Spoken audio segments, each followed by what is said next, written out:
Olá, seja bem-vindo ao nosso 40º dia do nosso desafio LSA 365, desafio onde nós nos propusemos a estudar a Lei 6404, que é a Lei de Sociedades Anônimas, um artigo por dia. Meu nome é Henrique Araque, eu sou professor de Direito Empresarial, também advogo há bastante tempo nessa área, e no nosso 40º dia nós vamos estudar o artigo 40. Pronto, agora deu certo.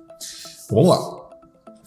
Usufruto, o fideicomisso, a alienação fiduciária e garantia e quaisquer cláusulas e ônus que gravarem a ação deverão ser averbados, se nominativa, no livro de registro de ações, se escritural, no livro de instituições financeiras. Vamos lá. Isso aqui é bem parecido com o artigo que nós estudamos ontem, no dia anterior, que foi o artigo 39, onde nós falamos sobre penhor, aquela coisa toda. A gente tem que lembrar que, tal como o penhor, usufruto, fideicomisso e alienação fiduciária e garantia são são direitos reais, que para serem constituídos e se tornarem oponíveis a terceiros, eles precisam ser dados, a gente tem que dar publicidade, no caso, ele vai precisar ser averbado no registro adequado.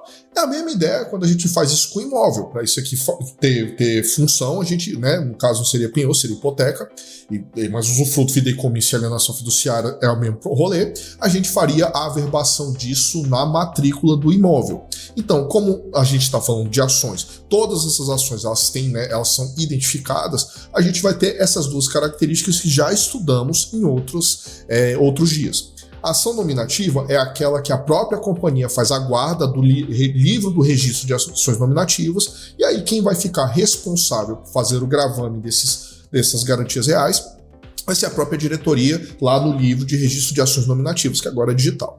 Se for uma ação escritural, ou seja, que está sendo custodiada por uma instituição financeira, lá na conta corrente da instituição financeira, é ela quem vai fazer este gravame.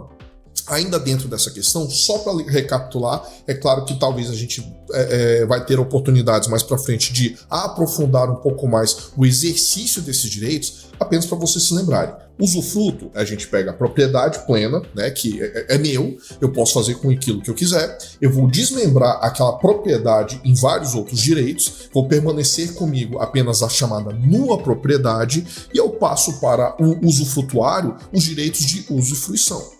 E aí a gente tem algumas questõezinhas que eu vou aprofundar mais para frente, mas só lembrar, uso seria o direito de exercer os direitos de acionista, dentre eles o de votar, mas tem algumas restrições, mas basicamente seria esse, no caso, e o de fruição, de percepção de dividendos, de participação das bonificações, dentre outras questões. Quando a gente for falar especificamente de usufruto, eu vou aprofundar mais isso, mas é só para vocês lembrarem. Eu pego a propriedade, eu fico com a nua propriedade, ou seja, é meu, você não pode vender, mas você fica com usufruto, ou seja, o direito de uso e fruição daquilo com algumas restrições.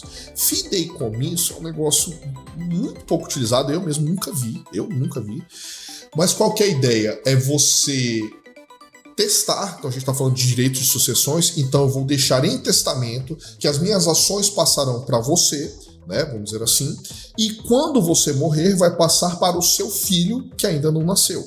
Porque se você já tiver nascido, você vai ser o usufrutuário vitalício e ele vai ser o proprietário, vamos dizer assim, no evento do meu falecimento. Fideicomisso, então a ideia é que você vai ser o fiduciário da coisa e ele vai ser o proprietário quando você vier a morrer. Essa que é a ideia do fideicomisso.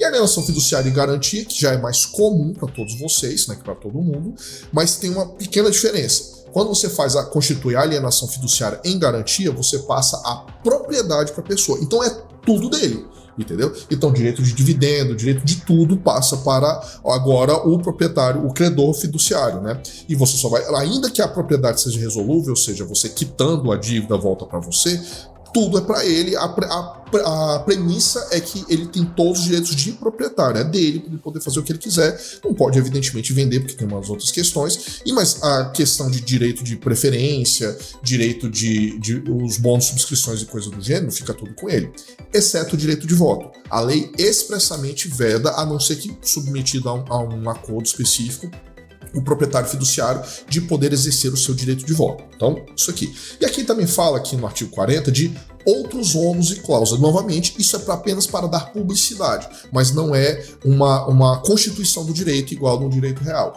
Então, por exemplo, se ocorrer uma penhora, por exemplo, você pode gravar isso no livro de registro ou nos livros da instituição financeira, se for escritural, para dar ampla publicidade, mas não é necessário para a constituição daquela garantia, porque a gente está falando de uma garantia não real, uma garantia pessoal aqui.